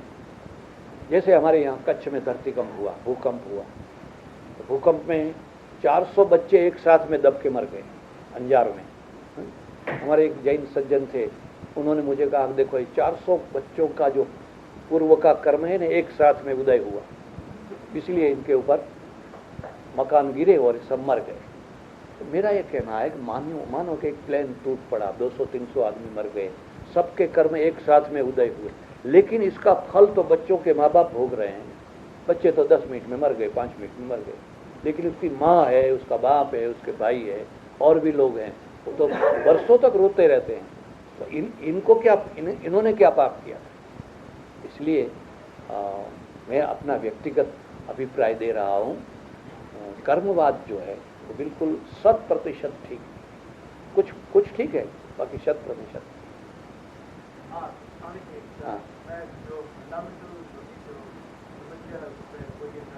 हाँ हाँ हाँ हाँ, जैसे कि मुसलमान में जो बच्चे जब छोटे होते हैं 1-2 साल या 3 साल या बड़े होते हैं, हाँ हाँ, जैसे मौलवी आता है या हाँ हाँ, हाँ, तो क्या है कि वो बचपन से वो अपना सॉलिड फाउंडेशन डालते हैं कि बड़े जब होते हैं तो देखेंगे कि वो अपना बिल्कुल करें। ठीक है, तो ऐसा नहीं लगता कि हमारे में भी ऐसी कुछ सेटअप होना चाहिए कि भाई बचपन से ही बच्चों को सिखाया जाए कि क्या सही है, क्या गलत है, क्या हिंदुइज्म है, तुम लोग क्या है। तो जब वो बड़े सीखी, जब यहाँ पे और देश में, इंडिया में 10 साल के बाद, 10 साल का जब होता है तो आप उनको बोलेंगे नीचे हैं, तो फिर बोलेंगे नहीं आप। हाँ ठीक नहीं। दूसरी बात यह है कि जैसे यहाँ पे और वहाँ पे जो संप्रदाय इतने सारे कंट्रोल है, वो तो है ऑलरेडी इन्वेस्टमेंट किया गया, तो उससे निकलने का तो कोई रास्ता नहीं है। लेकिन ऐसा कुछ है कि सबको यूनाइट किया जाए और ऐसा सिखाया जाए। अभी एक प्रश्न, पहला प्रश्न रखिए, फिर दूसरा प्रश्न बाद में। पहला प्रश्न इनका बहुत महत्वपूर्ण है। दोनों तरफ गलतियां हैं, दोनों तरफ गलतियां हैं। मुसलमान जब अपने छोटे छोटे बच्चों को मदरसा में पढ़ाते हैं तो उसमें से एक ऐसा आदमी खड़ा होता है जिसको 2 दुनिया दिखती है, एक मोमिन और दूसरा काफिर। ख्याल है?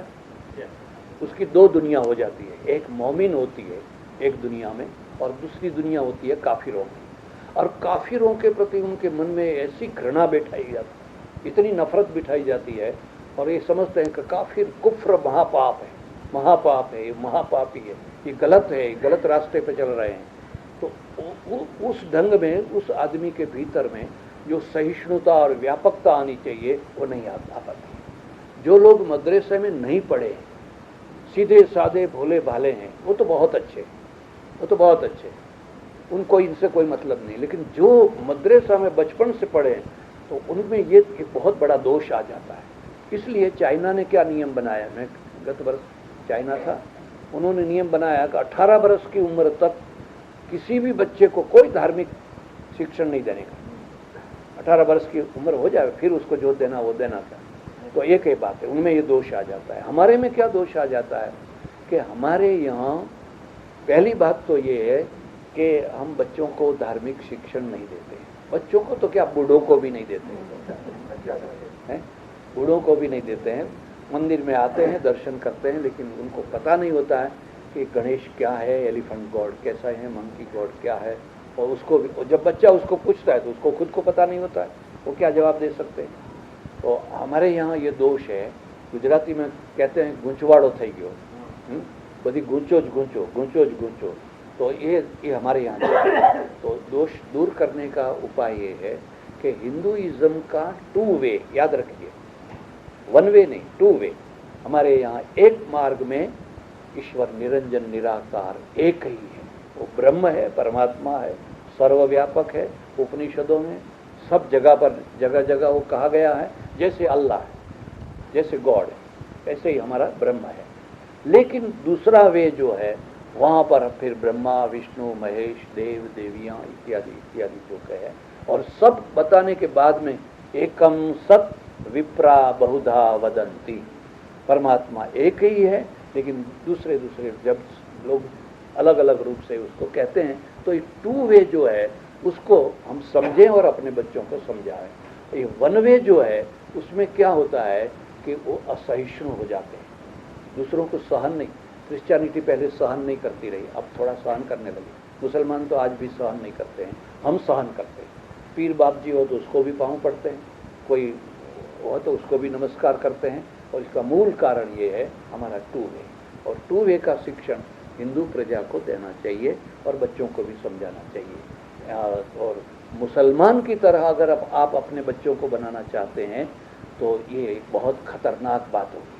हम सहिष्णु हैं, हम सबको स्वीकार करते हैं, हम जीसस को भी स्वीकार करते हैं और कुरान में भी अच्छी बातें हैं तो उसको भी स्वीकार करते हैं। हमारे लिए कहीं भी एलर्जी नहीं है, ये उदारता रखनी चाहिए। और दूसरा प्रश्न जो था आपका कि ये इतने सारे टेम्पल जो इन्वेस्ट हुआ है तो उनको एक में जोड़ना चाहिए, बांधना चाहिए, बात सही है। पहली बात तो ये है कि हमारे पास में कोई पोप नहीं है जो कंट्रोल करे, कोई कंट्रोल करने वाली कोई शक्ति नहीं है, पहले से ये तो मुक्त है। जो जिसको जितने संप्रदाय, यहाँ चारवाक भी हुए, रजनीश जी भी हुए हैं, और कोई गालियाँ देने वाले भी हुए, सब देते रहते हैं। तो इसमें से एक फ़ायदा भी है, एक बहुत नुकसान भी है। नुकसान ये है कि हमारा प्लस पॉइंट नहीं है, और प्लस पॉइंट न होने से शक्ति उत्पन्न नहीं होती है। जितनी शक्ति उधर होती है उतनी शक्ति अपनी नहीं होती है। और नहीं, माइनस पॉइंट है। और प्लस पॉइंट ये है कि हम महापुरुष पैदा कर सकते हैं, उनके यहाँ महापुरुष पैदा नहीं हो सकता। कोई भी पादरी अगर वो लकीर से थोड़ा भी इधर उधर होता है उसको फेंक दे, मार डालेंगे, जला डालेंगे। अब तो मारते जलाते नहीं है, लेकिन उसको फेंक देंगे। जैसे मैंने अभी कहा, भाई कर्म का जो सिद्धांत है शास्त्रों में तो भरा पड़ा है, लेकिन मेरा व्यक्तिगत अभिप्राय ये है, कोई पादरी ऐसा नहीं बोल सकता है। अगर वो व्यक्तिगत कुछ कहने जाएगा तो उसको फेंक देगा, मक्खी की तरफ फेंक देंगे। तो हमारी जो ये स्वतंत्रता है ये हमारा प्लस पॉइंट है, हमारी जमा बाजू है। और इससे यहाँ बहुत चिंतक हुए, बड़े बड़े महापुरुष भी हुए, ये इसके कारण। हाँ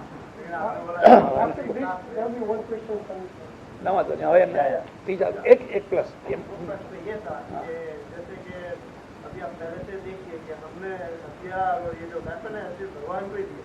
हमने कभी हमारी संस्कृति को प्रोटेक्ट करने की कोशिश नहीं की। उसमें आपको नहीं लगता कि उसमें जो पंडित और ये जो हमारे प्रिस्ट है उनका दोष है, उन्होंने कभी लोगों को एज ए यूनाइटेड और एज अ स्ट्रॉन्ग बनाने की कोशिश नहीं की।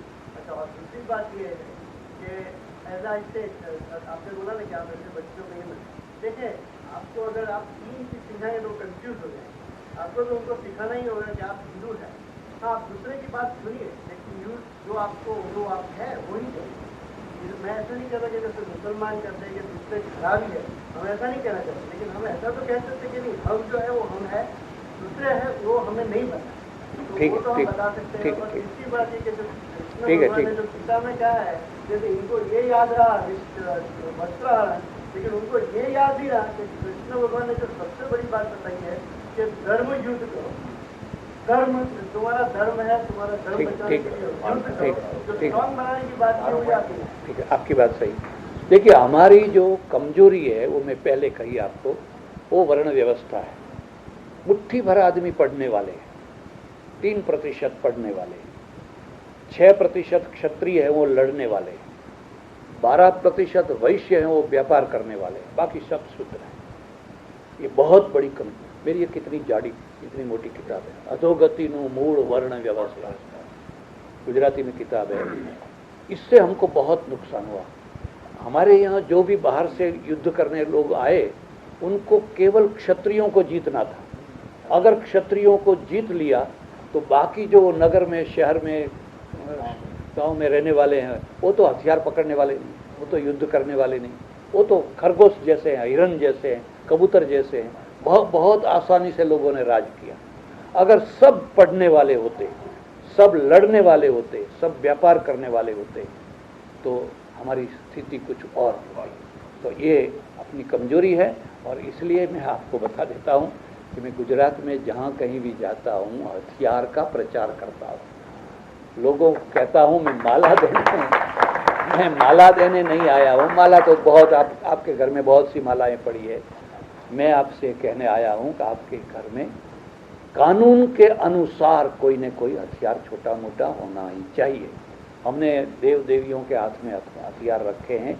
हम अहिंसावादी नहीं है, हम अहिंसावादी नहीं है।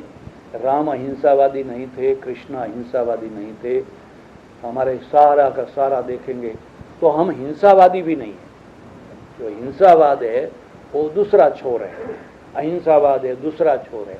हम वास्तववादी हैं। जिस समय में जो करना चाहिए वो करना ही चाहिए, तो हमारा वास्तववाद है। हमको गलत रूप से अहिंसा अहिंसा करके अहिंसावादी बनाया गया है। हम अहिंसावादी भी नहीं है, हम हिंसावादी। हम जानबूझकर किसी को मारना नहीं चाहते, किसी भी चीज़ को। लेकिन मेरी एक किताब है और ये गुजराती में है, उसका नाम है संपूर्ण अहिंसा शक्य नथी। आप लाख प्रयत्न करें तो भी 100% अहिंसा का पालन नहीं हो सकता है। दवाइयाँ है, शरीर है, सारा शरीर में बैक्टीरिया बैक्टीरिया बैक्टीरिया है। इंजेक्शन लेते हैं, दवाइयाँ लेते हैं, खाते हैं, पीते हैं, खेती करते हैं, हर जगह पर हिंसा होती है। उसमें भी आप अहिंसा नहीं कर सकते। हाँ, तो दूसरी चीज़ है कि क्या आप खेतीबाड़ी में हमारा अनाज जो है उसमें कर सकते हैं, उसमें भी अहिंसा नहीं होती। तो जो अपराधी है, जो चोर हैं, जो आतताई हैं, उनके साथ में भी अहिंसा नहीं होगी। और जो बॉर्डर के ऊपर जो हिंसा हो रही है, दूसरे देश वाले हमारे पर अटैक कर रहे हैं, उनके साथ में भी तो अहिंसा नहीं हो सकती है। इसलिए हम अहिंसावादी भी नहीं है, हम हिंसावादी भी नहीं है, हम वास्तववादी हैं। और वास्तववाद में ये जरूरी है कि आप अपनी रक्षा कर सकते हैं, अपने आदमियों की रक्षा करें, अपनी मिलकत की रक्षा करें। इसलिए शस्त्र रखना चाहिए कानून के अनुसार। हाँ, हवे आप बोलिए।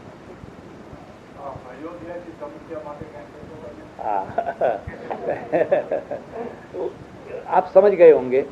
उन्होंने पूछा कि अयोध्या का जो प्रॉब्लम है, अयोध्या का जो प्रश्न है, उसके विषय में आप कुछ कहिए। मेरा ऐसा मानना है कि अयोध्या हमारा तीर्थ क्षेत्र है, हमारा तीर्थ है। सब 7 जो नगरियां हैं, 4 धाम और 7 नगरियां तीर्थ, उसमें से एक अयोध्या है। हमारे लिए तो बहुत पवित्र जगह है। और पवित्र जगह होने का कारण ये भी है कि भगवान राम के साथ में नगरी का जुड़ा हुआ है। तो अगर वहाँ पर राम जन्मभूमि के स्थान पर हमको जगह मिले और हम अगर मंदिर बनावें तो मुसलमानों को कोई आपत्ति नहीं होनी चाहिए। जब मुस्लिम काल था, मुस्लिम काल में बहुत से मंदिर तोड़े गए, बहुत से मंदिरों को मस्जिद में बदला गया। ये वास्तविकता है, इतिहास है। काशी में भी ऐसा हुआ, मथुरा में भी हुआ, अयोध्या में भी हुआ। अहमदाबाद में भी एक जैन मंदिर था, और भी कई मंदिर थे, उनको तोड़ तोड़ करके बनाए गए हैं सब। आज भी हमारे सिद्धपुर में रुद्रमाल है, वहाँ मूर्तियाँ है, शिवलिंग निकला है, ये सब बातें हैं। तो अगर मुस्लिम लोग ये चाहें कि भाई चलो हमारे यहाँ तो एक वहाँ कोई नमाज नहीं पड़ता है, कुछ नहीं, वो तो ज़मीन है, जगह ऐसी पड़ी हुई है, आप लीजिए और अपने प्रेम से बनाइए, तो दोनों में प्रेम भी रहे और दोनों में अच्छाई भी रहे। लेकिन अब दोनों तरफ से एक बात निश्चित हो गई, हमको लेके रहेंगे और हम कभी भी नहीं देंगे, ऐसी स्थिति है, तब आप कोर्ट में केस करें। और मेरी समझ ऐसी है कि कोर्ट में जीतना मुश्किल है। कोर्ट जो है ये नहीं देखता है कि 400 बरस पहले क्या था, आज किसके हाथ में, दस्तावेज किसका है, डॉक्यूमेंट किसके पास में है। तो बीच का एक रास्ता निकालना चाहिए, और वो रास्ता ऐसा है कि वहाँ पर एक बहुत बड़ी अस्पताल बना देनी चाहिए, राम रहीम करके।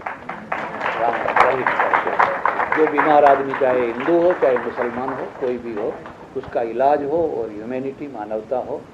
और इस प्रकार से कोई ऐसा समाधान खोजना चाहिए जिसमें से दोनों कम्युनिटी जो है उसका संतोष हो, और मंदिर बांधने से ही राम जन्मभूमि की संस्कृति रहेगी, ऐसी बात नहीं है। अस्पताल से भी रह सकती है। अब तो मैं तो एक बहुत जगह पर कहता हूँ कि जहाँ कहीं भी कोई नया मंदिर बने, उसके साथ में अनिवार्य रूप से 2 शर्तें लगानी चाहिए, एक स्कूल बनानी होगी और एक अस्पताल बनाना होगा। केवल उस मंदिर के साथ में अनिवार्य रूप से, जैसे क्रिश्चियनों का चर्च होता है हमारे देहात गाँव में, आदिवासी क्षेत्र में, तो ऐसे एक स्कूल और एक अस्पताल अनिवार्य रूप से हर मंदिर के साथ में जुटनी चाहिए। ऐसे यहाँ भी कोई समाधान करना चाहिए, ऐसा मेरा मानना है। लगाया, हाँ, उसको नहीं बताया। हमारी एक किताब देखो, नहीं, एक प्रश्न, एक साथ में 2 प्रश्न है, एक ही प्रश्न, नहीं, एक साथ में एक ही प्रश्न, फिर मैं भूल जाता हूँ। एक किताब है शिव तत्व निर्देश, ગુજરાતીમાં છે, ગુજરાતીમાં તમને મળશે, અને કેસેટ પણ છે, પણ હું તમને यहाँ में हिंदी में छोटे से बहुत संक्षिप्त रूप में कहता हूँ। इनका प्रश्न समझ में आया? गणपति जो गणेश है, शिव जी ने उनका सिर काट डाला, फिर वही सिर बिठाना था ना, हाथी को क्यों बिठाया, हाथी का सिर क्यों बिठाया? पूरी कथा इस प्रकार से है कि सती जो है स्नान करने बैठी, तो देखा कि अगर कोई आ जावे तो उसने अपने शरीर में से मैल निकाला और उसका एक पुतला बनाया, उसमें प्राण फूंका और कहा कि तुम यहाँ दरवाजे पर बैठो, मैं स्नान करती हूँ, अगर कोई भी आवे तो उसको रोकना, भीतर नहीं आने देना। ठीक, वो स्नान करने बैठी, उसी समय में शिव जी आए। उस लड़के ने कहा, नहीं, मेरी माँ स्नान कर रही है, मैं जाने नहीं दूंगा। बड़ी बोलाचाली हो गई और फिर उन्होंने उसका सिर काट डाला और काट करके फिर भीतर आए तो उन्होंने कहा, अरे क्या किया? वो लड़का था ना, आने नहीं दे रहा था, मैंने उसका सिर काट दिया। तो वो तो आपका लड़का था। फिर उनको बड़ा दुख हुआ, फिर हाथी का सिर लाकर उस पर बिठा दिया और वरदान दे दिया, सबसे पहले तुम्हारी पूजा होगी, बाद में मेरी होगी, पहले पूजा तुम्हारी। ये पुराण है, इस बात को समझिए, ये पुराण है।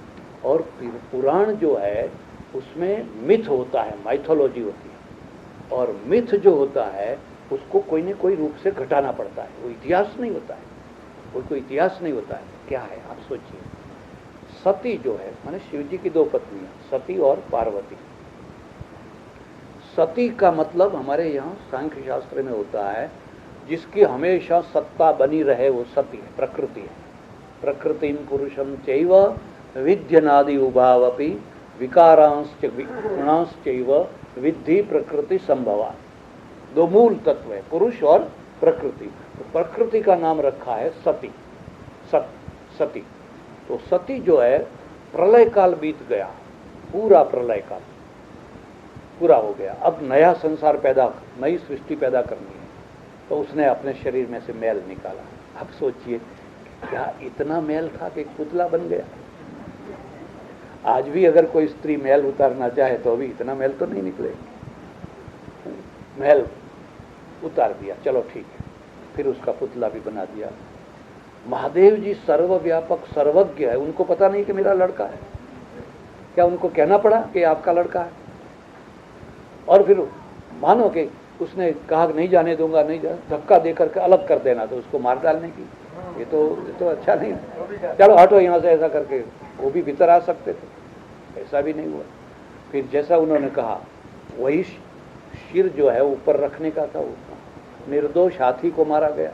हाथी ने क्या बिगाड़ा था? अच्छा, फिर कभी आप ये सोचिए कि एक छोटा 5-7 बरस का बच्चा है, उसकी जो गर्दन है वो तो 4 इंच की है, और हाथी की जो है वो तो लड़का ही उसमें चला जाएगा। उसका वजन कैसे सहन करेगा? तो उसमें रहेगा कैसे? ये माइथोलॉजी है, ये रूपक है। हमारे यहाँ संस्कृत में इसको रूपक कहते हैं। उसका घटार्थ अर्थ घटाना होगा। क्या है कि जब संसार की सृष्टि होती है तो ये प्रकृति है, प्रकृति में से पहला तत्व होता है महत्। प्रकृतेर महान ततो अहंकारः तस्माद् गणश्च षोडशकः। तो इस प्रकार से 25 तत्व बनते हैं। 25 तत्व, मैं ज़्यादा समय नहीं लूँगा, मैं छोटे रूप में कहूँगा। तो पहला जो तत्व है वो महत् तत्व है। पहला जो शरीर में से मैल निकाला ये महत् तत्व है। और इसलिए हमारे यहाँ एक मान्यता है, सबसे पहले बुद्धि का निर्माण होता है। और गणेश बुद्धि का देव है ना? गणेश जो है वो बुद्धि का देव। सबसे पहले जो निर्माण होता है वो बुद्धि का होता है। कोई आर्किटेक्ट है, माने वर्ल्ड ट्रेड सेंटर है, उसको बाद में पहले कागज पर बनाते हैं। और जो कागज पर बना है वो पहले दिमाग में बना है, पहले दिमाग में, फिर कागज में, और फिर वहाँ जा कर के इंजीनियर बनाते हैं। तो पहला जो प्रकृतेर महान, पहला जो तत्व हुआ वो महत् तत्व है। फिर उससे अहंकार, इंद्रियां इत्यादि इत्यादि होते हैं। अब पहली जो बुद्धि होती है वो प्राकृतिक बुद्धि होती है। प्राकृतिक बुद्धि, प्राकृतिक बुद्धि का मतलब होता है नीचे जाना, खाना पीना, ये वो अब नीचे जाना। किसी बच्चे को सिखाना नहीं पड़ता है, खाना पीना अपने आप वो रोने लगता है, दूध चाहिए, पानी चाहिए। प्रकृति है ना, ये प्राकृतिक बुद्धि है। जब साधना होती है और शिव जी आकर के प्राकृतिक बुद्धि का जो मस्तिष्क है, मगज है, मस्तक का है, उसको काट डालते हैं, फिर हाथी का बैठाते हैं। ये शैवी बुद्धि, दोनों फर्क समझ में आया? पहला जो मस्तक था, पहला जो स्वर था वो प्रकृति का था, और दूसरा जो है वो शिव का है, वो शैवी बुद्धि है। और शैवी बुद्धि ऊर्ध्वगामी होती है, ऊर्ध्वगामी होती है। प्रकृति की बुद्धि अधोगामी होती है। तो शिव बुद्धि, जब शैवी बुद्धि आती है तो आदमी कहता है बस नहीं, कुछ नहीं चाहिए, ये नहीं चाहिए, वो नहीं चाहिए। फिर वो कोई संत होता है, कोई महापुरुष होते हैं, ऋषि होता है, गांधी होता है, कोई वो शैवी बुद्धि है। और शैवी बुद्धि को प्रतीक बनाने के लिए इन्होंने हाथी को चुना है, शैवी बुद्धि। क्यों? मुझे चाइना की टूर में अमेरिकन लोग साथ थे, उन्होंने पूछा क्या बात है, बुद्ध के कान बहुत लंबे हैं, लटकते हुए हैं, कान क्या है? तो मैंने कहा हमारे यहाँ सामुद्रिक शास्त्र है, और सामुद्रिक शास्त्र में 4 प्रकार की स्त्रियां हैं, 4 प्रकार के पुरुष हैं। 4 प्रकार की स्त्रियां हैं शरीर के आकार से, पद्मिनी, हंसिनी, हस्तिनी और शंखी। ऐसे पद्म, हस्त, शंख और शंखिनी 4 भेद हैं। उन्होंने कहा हमको समझाइए। मैं कहा समझाऊंगा नहीं, क्यों, आप में फिट हो जाएगा। और अगर कोई पद्मिनी हुई तो ठीक है, खुश हो जाएगी, और शंखिनी में नंबर आ गया तो। मैंने कहा हमारे यहाँ सामुद्रिक शास्त्र में कान बड़े होते हैं, महापुरुष जो है उसके कान बड़े होते हैं, नाक लंबी होती है, आंखें छोटी होती हैं, और पेट बड़ा होता है। और बुद्ध को आप देखिए सब इसमें, इसलिए गणेश को भी इस ढंग से बनाया गया ताकि ये समझे को बहुत बड़े कान है, दूर दूर तक की बातें सुन सकते हैं, और सुनी हुई बातों को पेट इतना बड़ा है सब पचा जाते हैं। बातें बहुत सुनी है और पचती नहीं है तो निकल जाएगी। पेट बहुत बड़ा है, आंखें छोटी है, माने छोटी से भी छोटी चीज को देख सकते हैं, सूक्ष्म निरीक्षण कर सकते हैं। नाक बड़ा है। तो ये सब सामुद्रिक रूप से बताया गया। पहली बुद्धि प्रकृति की थी, दूसरी बुद्धि शैवी बुद्धि है। और जब आदमी में शैवी बुद्धि आती है वो अपने आप आध्यात्मिक क्षेत्र में प्रगति करती है। बस अब समय हो गया। हाँ कहिए। अब अंतिम प्रश्न एक कहिए। हाँ बराबर। राधा, इनका प्रश्न है, राधा रूपक है या कोई पात्र है? मेरी समझ से राधा रूपक है, क्योंकि भगवान की जो 8 पत्नियां हैं उसमें कहीं राधा जी का नाम, कहीं नाम नहीं है। और ये जो 8 पत्नियां हैं, गीता में उसको भिन्ना प्रकृति रष्टधा, भिन्ना प्रकृति, भूमि रापो नलो वायु खम मनो बुद्धिरेव च अहंकार इति यम में भिन्ना प्रकृति रष्टधा है। मेरी 8 प्रकृतियां हैं गीता, वहाँ 8 रानियां बनाई, बराबर। लेकिन राधा क्या है? आह्लादिनी शक्ति है, आह्लादिनी शक्ति है। जब कृष्ण कृष्ण कृष्ण कृष्ण करते करते करते एक भीतर से एक ऐसा फुहारा छूटता है, हर्ष का, आनंद का, एक उन्माद होने लगता है। नरसिंह मेहता खड़ताल बजाने, रात बीत जाती है, रात का पता नहीं चलता है। चैतन्य महाप्रभु है, हरि बोल हरि बोल हरि बोल, कोई भान नहीं रहता है। ये आह्लादिनी शक्ति है। और आह्लादिनी शक्ति को फिर साड़ी पहना करके कृष्ण के साथ में बिठा दिया, इसलिए वो आह्लादिनी शक्ति है। बस हवे नहीं, अगर आप अस्पताल न बनावें और मंदिर बनता हो तो बनाइए, लेकिन मंदिर बनाते समय भारत को भी देखिए, भारत न टूट जाए। भारत जो है ये सबसे महत्व की बात है। आप अगर मंदिर बनता है तो अच्छा है, कौन उसका विरोध कर रहा है, लेकिन आप जबरदस्ती करेंगे तो हम मंदिर बना के रहेंगे तो वो तो हिंसावादी है, वो तो बॉम्ब फोड़ेंगे, क्या फोड़ेंगे, आप चला नहीं पाएंगे। इसलिए दोनों को मिला जुला करके काम करना चाहिए और गिव अप तो करना ही पड़ेगा। हिंसा की जीत हुई, लेकिन हिंसा की जीत को रोकने के लिए भी कुछ न कुछ तो समाधान करना पड़ता है। जब सारी प्रजा, एक पूरी प्रजा इस तरफ खड़ी है, एक दूसरी प्रजा इस तरफ खड़ी है, सबसे मुश्किल ये है कि हिंदू प्रजा में ऐसे कई लोग हैं जो इसके पक्ष में नहीं है। ना ये तो ठीक है, लेकिन हमको ये सोचना होगा कि हमको भारत को भी देखना है। पहले हमारा देश है, देश नहीं टूटना चाहिए, देश में कोई नुकसान नहीं होना चाहिए। अगर इस प्रकार से कोई समाधान होता है तो बीच का रास्ता निकालना चाहिए। चलो, हरि ओम, जय जय।